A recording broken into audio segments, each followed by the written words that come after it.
Tonight is our final chance to see Anthony Richardson play before the season starts. But who else should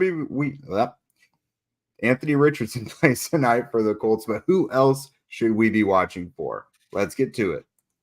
You are Locked On Colts, your daily Indianapolis Colts podcast. Part of the Locked On Podcast Network, your team every day.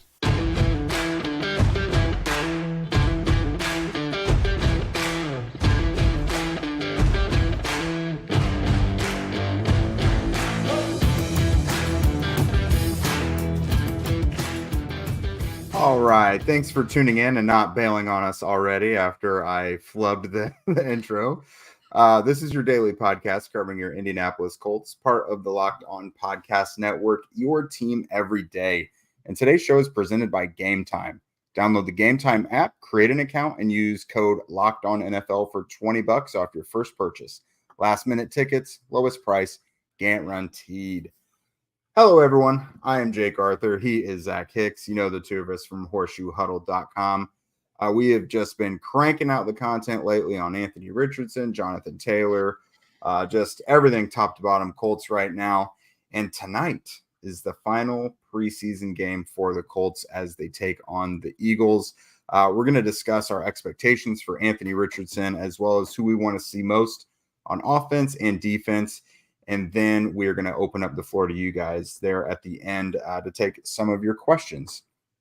So looking ahead, offense, obviously it all starts with Anthony Richardson. Zach, you actually wrote an article today, top 5 things we need to see from Anthony Richardson in this preseason finale, horseshoehuddle.com. That is up as of a couple hours ago, everybody. So Zach, why don't you just go ahead and kind of give your bullet points there of those things you're wanting to see from him? Yeah, I mean, to kind of preface this, we don't know how much Anthony Richardson's going to play tonight. It could be one series, it could be a whole quarter, it could be the whole first half. So we don't know exactly how much Anthony Richardson's going to play in this game. And I'm sure we'll kind of see as the game goes on and who's out there with him and just how long it all goes. But for me, I just want to see those positive steps that from what we saw 2 weeks ago. 2 weeks ago against the Buffalo Bills, we saw the flashes, we saw the really good moments, but we also saw some poor moments and some things that you obviously know that you have to need, that you know that you need to work on with a player like Anthony Richardson. We saw a lot of passes that sailed high because he wasn't driving on that front foot, wasn't getting his entire mechanics and his whole body into his throws. So he was sailing a lot of passes high. We saw the interception, obviously, which we broke it down over on horseshoehuddle.com, exactly what happened on that interception. But again, you don't want to see your young quarterback playing hero ball and turning the ball over that close to his own goal line. That's just not a factor in winning football games. So you want to see him clean up those things from his mechanics, obviously, to keeping the ball in his hand and not turning the ball over at all. But also on top of that, I just wanted to see a couple other things. I want to see if this running game still looks pretty good with him behind center. We saw in that first preseason game against the Buffalo Bills, Deion Jackson had 6 carries for 35 yards with Anthony Richardson. And that's just because the threat of Anthony Richardson leads to a more positive running game. It doesn't matter who's back there at running back. They're going to have more rushing opportunities and more open holes because of a quarterback like Anthony Richardson. I want to see that continue into this game. And also my big one, the big one I really want to see, I want to see them connect on one deep ball. Just him and Alec Pierce need to actually connect on the deep ball. We saw it all throughout all of training camp. Alec Pierce is getting by corners. He's getting vertical. He's getting deep. We saw it in joint practices against the Bears. Obviously, we saw some clips from the joint practice against the Eagles that Alec Pierce was able to uncover deep and catch really nice passes down the field from Anthony Richardson. Let's just get it done tonight. Let's just get one of those down tonight. I know it came really close in that Bills game. Pierce wasn't able to secure it as he went to the ground. I just want to see one completed tonight just so I can feel really pumped about that connection going into the year. But honestly, like I kind of put in that article, I don't want to see – well, I mean, I would love to see it, but I'm not expecting Richardson to come out being this finished product now. Okay, third preseason game, you're going to be super accurate, you're going to be athletic, you're going to do everything perfect. No, there's still going to be some warts to go through, but I just want to see the positive progression. I want to see some of those balls, the locations of them coming down a little bit. I don't want to see a turnover, and I want to see them connect on that deep ball just a little bit cleaner from what we saw in that Bills game. I don't care if it's just 1 or 2 series either, just a little bit cleaner of an outing from Anthony Richardson, and I'm feeling pretty good going into week 1. Yeah, and I'm hoping he gets to do some of those things under structure because, I mean, the Philadelphia defensive front is pretty tough.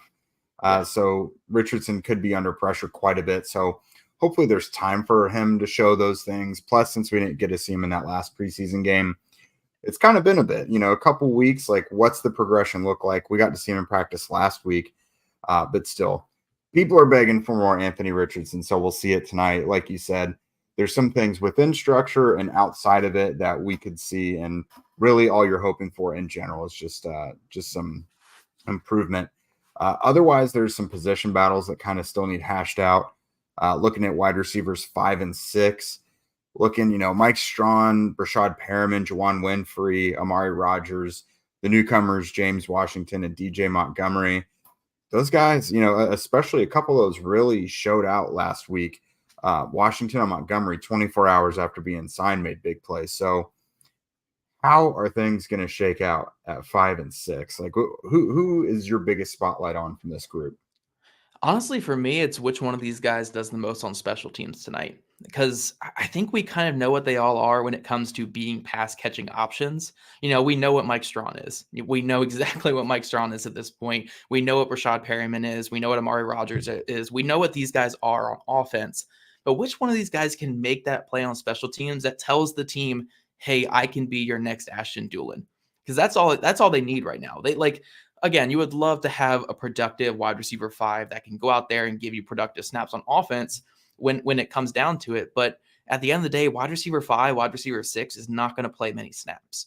On offense, that is. They're not going to play many snaps at all. They're going to be playing a ton of snaps, though, on special teams. So I'm looking for, again, the Juwan Winfrey, the James Washington type, Brashad Perriman, Mike Strawn. Which of these guys can go down there and make a tackle at gunner?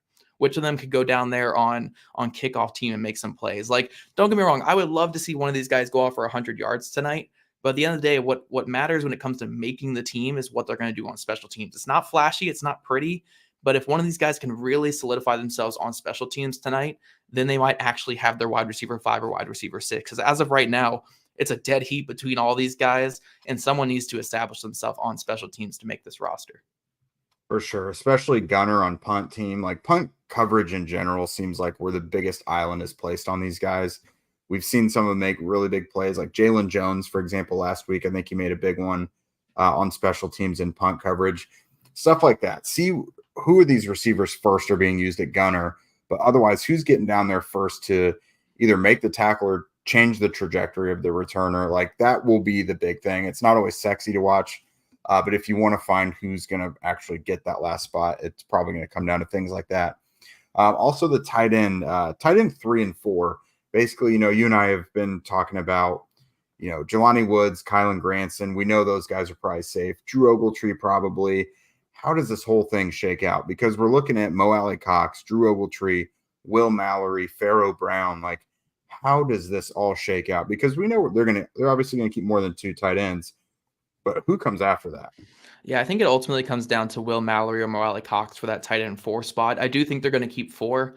With Ogletree being 3, right? Yeah. I think Drew Ogletree is good at 3. Like, I feel pretty comfortable saying that. It comes down to, do they keep the project pass catcher in Will Mallory or the veteran that they kind of know what they have there in Mo Alley-Cox? I think tonight's kind of a last audition for both Mallory and Mo Alley-Cox to see if they can, if which one of them is going to be on the roster. And also for Mo Alley-Cox, especially, like, if he's not going to be on the roster, tonight's another audition for another team, maybe in a trade or in a signing after cutdown day. So it'll be interesting to see what happens with those 2 guys. I think as of right now, the Colts might lean Mallory over Mo, but we'll see tonight. We'll see tonight what the rotation looks like and how many snaps these guys get out there. But it's a big night for those 2 players in particular. It really is, especially for Mo. You're just looking for anything because he's been hurt a lot of the summer, but I also haven't seen any big plays or anything while he's been out there. So just really any sign of life that he could be the guy he was even just a couple years ago. I think that's what everyone's looking for. Yeah. And one more thing I want to touch on before we move to defense. The Colts backup offensive line has not been very good at all this offseason. I know that there are reports that the Colts defensive line was killing the Colts O-line in their joint practice the other day. But I think, again, we got to remember that was with Arlington Hambright and Danny Pinter in the starting lineup. I'm not saying that this Eagles defensive line wouldn't be taking advantage of the Colts offensive line regardless, but with those two guys in there who are barely rosterable players, it's going to make even more sense that Jalen Carter and Jordan Davis are winning most of their reps. So a big thing for tonight is just, will any of these backup offensive linemen actually prove to be worth a roster spot? Like, we think Danny Pinter and Blake Freeland are probably safe, but outside of that, they have 7 guys that'll make it right now. They might keep 9 on the initial, but I really think they're going to use that 4th waiver claim to grab multiple offensive linemen, because I don't think that there's anybody in-house outside of that top 7 that the Colts actually believe in. Maybe a Hambright on the practice squad, but we'll see. This is the last showing for this backup offensive line to actually do something and show that any of these guys are worth making the roster. I don't know if we're going to see it. I don't know if we're going to see it from them tonight. Yeah. The line depth started the offseason scary, and it remains scary. Yeah. So I think they're going to make some claims there, but we have plenty of time to talk about that the rest of the offseason. Coming up, guys, we're going to talk about this Colts defense and what we want to see from them against this Eagles passing game. But first, it's game time. Buying tickets to your favorite events shouldn't be stressful. Gametime is fast and easy way to buy tickets for all sports, music, comedy, and theater near you. With killer deals on last-minute tickets and their best price guaranteed, you can stop stressing over tickets and start getting hyped for the fun that you'll have. I personally love Gametime because it feels like, just being spontaneous and going to a show or something on a whim. I can go right to them and I don't have to browse a bunch of different places. With their flash deals, images of seat views, and lowest price guarantee, Gametime is an easy choice. Gametime is the place for last-minute ticket deals. Forget planning months in advance. Gametime has deals on tickets right up to the day of the event. Get exclusive flash deals on tickets for football, basketball, baseball, concerts, comedy, theater, and more. The Gametime guarantee means you'll get the best price. If you find tickets in the same section or row for less, Gametime will credit you 110% of the difference. It's the fastest growing ticketing app in the country for a reason. Get images of your seat before you buy so you know exactly what to expect when you arrive. Buy tickets in a matter of seconds. 2 taps and you're set. Tickets are sent directly to your phone so you never have to dig through your email. Snag the tickets without stress with Gametime. Download the Gametime app, create an account, and use code LOCKEDONNFL for $20 off your first purchase. Terms apply. Again, create an account and redeem code LOCKEDONNFL for $20 off. Download Gametime today. Last minute tickets, lowest price guaranteed.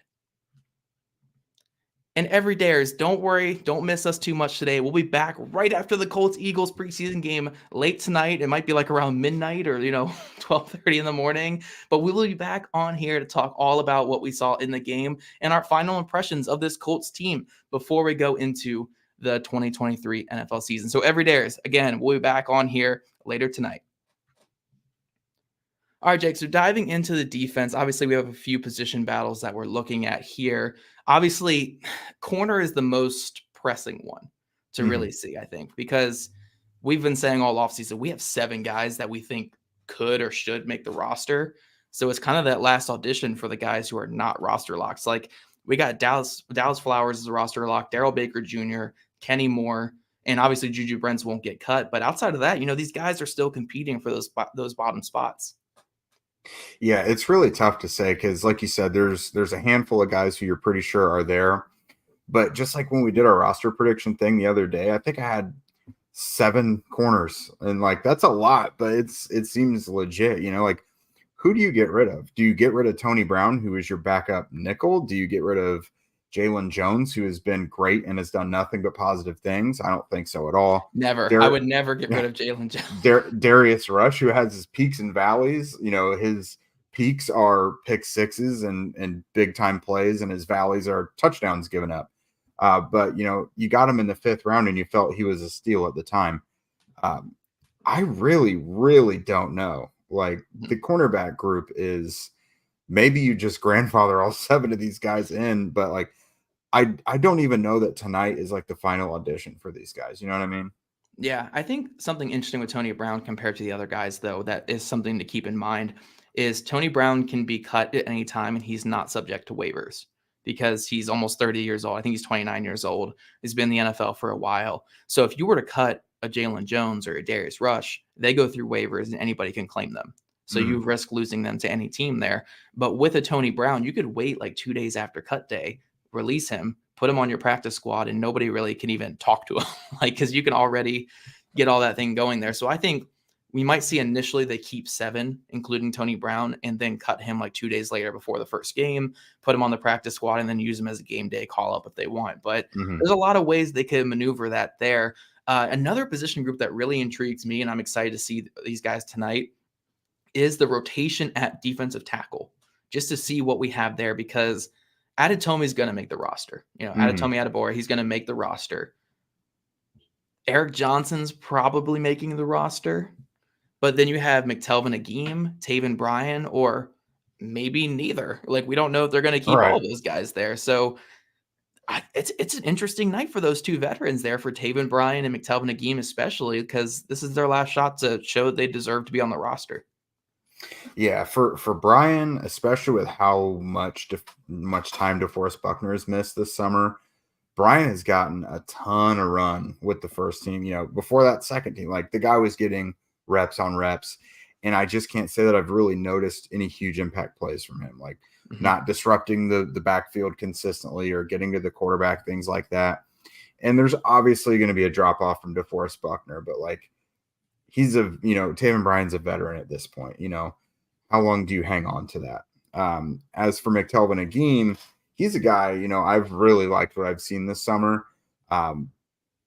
Do you feel comfortable playing him at 3, or do you feel that he's just a backup nose for you, because that's what you've done with Eric Johnson also? And then there's probably tiny nuances to positional stuff when it comes to what they're determining. But yeah, Ade's gonna make it. Johnson probably. Like I said with the prediction the other day, I think I cut Bryan and Agim. It's a really close one with Agim, though. It was a numbers game for me.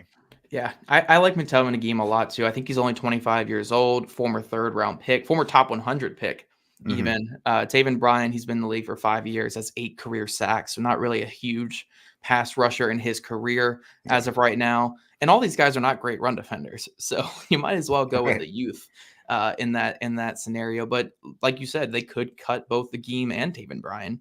And it wouldn't shock me, because I know they like Eric Johnson a lot, and they're playing the long game with him. Adetomi, they're really, really high on, super high on Adetomi. So it might just be a numbers game where you only keep those 2 because they're the young guys, and then maybe try to get like an Agim on your practice squad. Taven Bryan would probably get signed somewhere else, so you would end up losing that. But there's a lot of ways they could go with this defensive tackle depth for sure. That's pretty much exactly how I see it going. I think the 2 young guys make it, and then you try and get Agim back on the practice squad if possible. Yeah. Now we go to defensive end, and it's kind of a similar situation where the Colts have a couple veterans that they like. Khalid Kareem, Al-Qadim Muhammad. Those are guys, they know what they have there. They're not going to be anything special, but they're just sturdy presences. And then you had Titus Leo, the young guy who's had a pretty good offseason. Like, I wouldn't say it's like an amazing offseason, but rookie 6th-round pick out of, I think Wagner is where he was out of. Yeah. It hasn't been phenomenal, but has it been enough to where you say, okay, let's go with the young guy over the 2 veterans? And it's probably more likely Titus Leo gets to that practice squad more so than some of these other rookies. So what do you do with that? Do you go with the stable vets, or do you go with Titus Leo? And what if Leo has a monster game tonight where the other 2 are quiet, and it's like, okay, who do we keep here? I think that's a really difficult conversation for the Colts.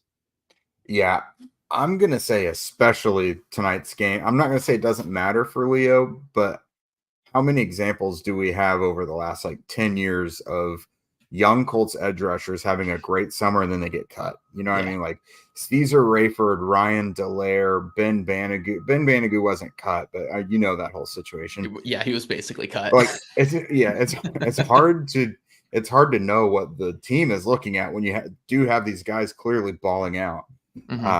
So I don't know. I do think Muhammad feels safe just because they already know what he can provide. And as a backup, that's pretty good. Yeah. Kareem, I think, has had a pretty positive training camp as well. So Leo, I don't know how much the NFL was in love with him pre-draft. Maybe they could get him onto the practice squad if they waive him after. Yeah, and then the 2 other positions that we haven't talked about that are, we're looking at tonight, but it's not as important. Safety, we have 3 locks, and then Trevor Denbo is like knocking on the door of being a lock as well. I feel pretty safe saying Denbo's going to be on the roster. And then at linebacker, Grant Stewart is going to be your linebacker 4. And then, is it JoJo Doman, Saguna Luby, Cam McGrone? It's probably JoJo Doman or maybe a waiver claim, but we feel pretty good at those 2 positions. Like, we don't really need to see much more out of linebacker and safety tonight. Like, it would be nice to see some more Denbo and Stewart and Doman plays, but I feel pretty good projecting those 2 positions right now. Yeah, I'm intrigued to keep watching Denbo and how he's used. Like, he's done a lot of the strong safety stuff, but I want to see him more in the nickel, how they've done that. Because again, what you do with Tony Brown could matter. Because if Tony Brown is on the practice squad and Kenny goes down in a game, well, you have to have someone play there. If Denbo's active that week, is that the guy you plug in? Julian Blackmon, is that the guy you plug in as well? Mm-hmm. So I'm interested in seeing the continued cross training with Denbo. Yeah, that's all I really can say. Like, to see with them again. I think Trevor Denbo is going to make the roster, and he's going to be a prime special teamer, and he'll be the 4th man up if anybody goes down. But I don't know if he's much more than that. But that's fine. That's all you really need to be, on this defense. So I feel pretty good about him being the guy. I know Ronnie Harrison came in, and it was like iffy if he could take that spot, but Denbo had a great week last week. Harrison's still playing with the 5th team, so it's kind of I feel pretty safe saying Denbo is going to be that guy. Yeah, same here. So we're about to finish up and turn the floor over to you guys, but first a reminder about the place to be for Colts pregame tailgates, Nevermore. At Nevermore, get lost in literality and experience a place filled with intricate design and immersive experiences. From upscale food and spirits to music and entertainment, Nevermore will never be a predictable destination. There's 25,000 square feet of space, which features multiple rooms. Nevermore has an elevated pub food menu, an old world style pub in the center of the space that features classic handcrafted cocktails, draft beer, wine, and seltzers for all of us that love the Nooners. There's also a secret passage back to a hidden speakeasy bar that's a nice little private event area. They've got a rooftop terrace, which has just an incredible view of the city down at the monument on the circle. They've also got a game bar with billiards, duckpin bowling, arcade games, and more. You guys already know I've talked all about. I'm hosting those pregame shows before Colts home games throughout the season.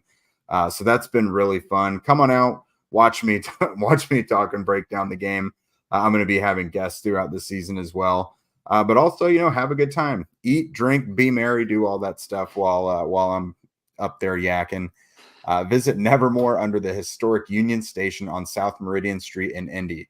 Follow Nevermore Union Station on Instagram or nevermoreunionstation.com.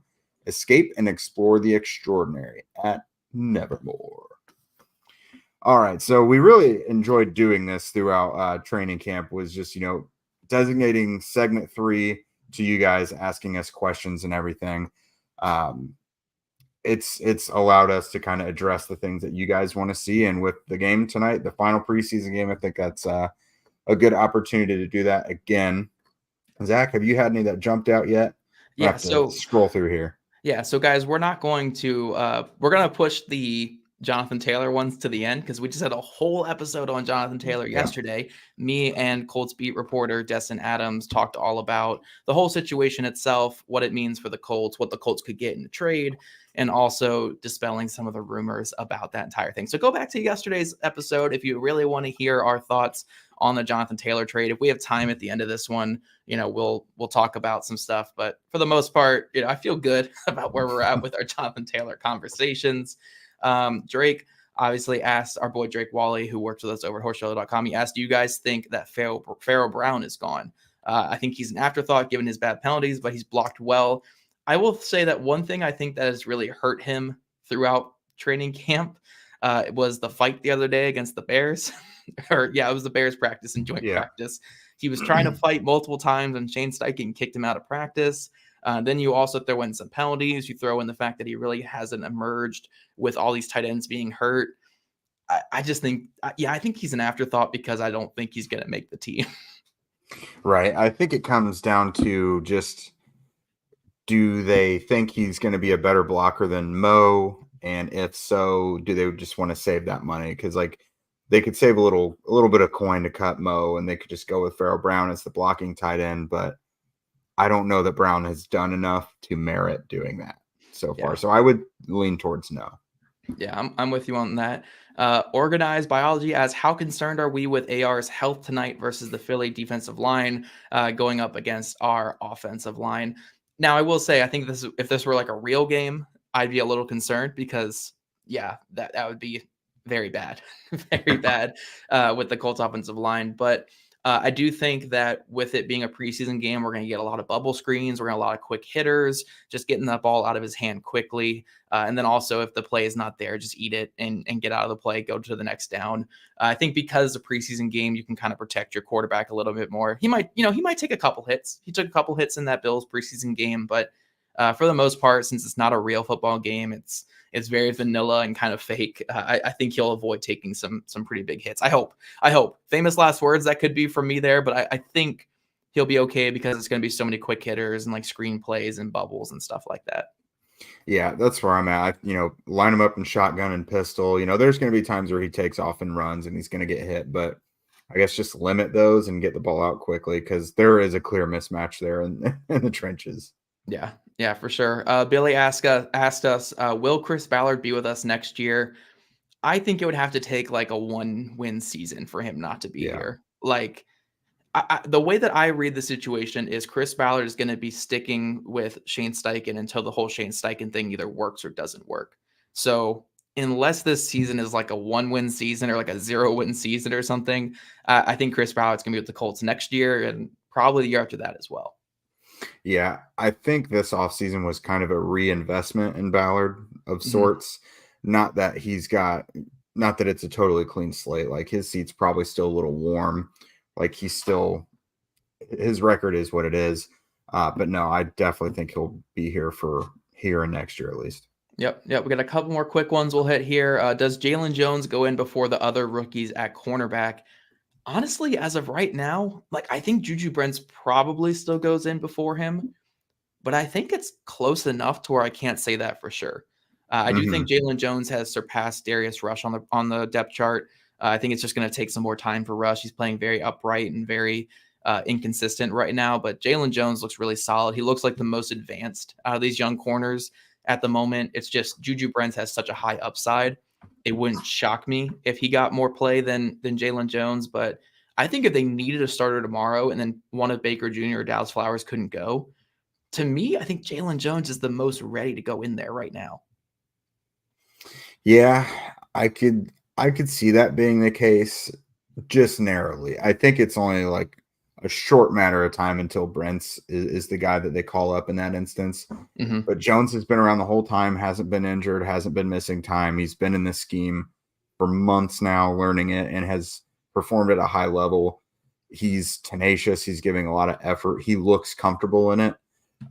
So for now, I would say, yeah, he's probably the next outside guy coming in. Yeah, I agree. Listening to Inside Football, is that a podcast or is it a pregame show? Do you know, Jake? I don't know. It's probably a pregame show. I think it's probably a pregame show on like the Colts radio network. Gotcha. Okay, listening to Inside Football with Rick Venturi. He went off on Titus Leo's upside. Do you see that as well? I will say in the preseason, I've been pretty impressed with Titus Leo. Like you can see that he's still not there when it comes to shedding blocks and getting into his pass rush moves, but I've been really impressed with his run defense, with his physicality at the point of attack, his energy. I think if this were a Matt Eberflus styles defense, like he would no doubt make the roster. And I do think with his athleticism, he could be good with Gus Bradley as well. It's just going to take some time. So personally, I'm kind of with Rick, where I'd say, yeah, like I'm pretty optimistic about his upside, and I want to see Titus Leo make the roster. Yeah, I am too, because he has been better against the run than I thought he might be. Like I kind of expected him to be really just a project pass rusher coming in, but he's a little more polished than I thought he would be. He's able to cover a little more ground and is this sounds bad. He's a little more useful than I thought he might be right now. But his upside, yeah, I mean, really athletic kid. He's bigger than I thought he would be too. Like his frame is pretty decent. So yeah, I really like his upside. And coming from Coach Venturi, like while the rest of us have been following Anthony Richardson across the field wherever he goes, when they finally got into pads and it was one-on-ones, Coach goes and watches the offense versus defensive lines. He goes and watches those guys. So a lot of what he's seeing is one-on-one reps that he's won against Colts offensive linemen. So I take some stock in that. Yeah, for sure. We got one more question here from Jeff Cena, John Cena's long-lost brother. Choose a rookie not named Anthony Richardson who can have the biggest team impact over the next 3 years. Now, I will preface this by saying I think the cheating answer is Josh Downs because wide receivers, obviously, wide receiver is going to get so many more reps. He's going to be more flashy, and he might be a starter from year one. But let's go aside from Josh Downs, Jake. Who's the guy with it over the next 3 years that has the biggest team impact of this rookie class? Man, besides Downs, I'm going to say Brent. I'm going to say it's Juju Brents. Because again, I've said it's only a matter of time until he locks in one of those starting outside corner roles. And I mean, he's a guy who I think, really lengthy, can take the ball away too. So I think he's going to be at least an average to slightly above average corner within those first few years. So I think that's going to show itself pretty early. I know that's kind of cheap too, because like was their net, second round pick. But just looking in terms of like impact at the rest of his position group, I think it's probably him. Yeah, and I'll just throw in an additional one here because I would obviously go Brent as well. I could go Adetomi, I think, because I'm really high on Adetomi's upside. But I think an additional one I want to throw in here is Jalen Jones, mostly because when I see him, I see a guy who's going to be in this league for a long time. And I don't see – how do I word this? I'm not saying that I see Juju Brents and Darius Rush as bust potential guys, but I think that they are more likely to burn out a little bit in the league than a Jalen Jones. So it could be a situation where those guys are dealing with injuries or they're just not living up to their potential. I think a Jalen Jones guy is always going to be this type of corner, just a solid underneath corner that's going to play physical and get some pass breakups, very Rock Ya-Sin-like. And the Colts got that type of player in him. So I'm not going to I think this is just a safer option is saying Jalen Jones for that. I do think Juju Brents ultimately will get to his potential and play really well. But I do like Jalen Jones as a sneaky answer for that question there. But everydayers, again, you don't have to miss us too much today. We'll be back live after the Colts victory over the Philadelphia Eagles victory, because Slingin' Sammy's going to get us another win tonight. So after tonight's victory over the Philadelphia Eagles with Slingin' Sammy, we're going to be live here on the YouTube channel, and obviously audio will go up right afterwards to talk all about the Colts preseason finale. So if you don't already, follow at Locked On Colts, at Jake Arthur NFL, and at Zach Hicks 2, all on Twitter/X. Also subscribe to the Locked On Colts podcast on YouTube. Wherever you listen to your podcast, we love your guys' ratings and reviews, and we'll see you guys back here after tonight's game.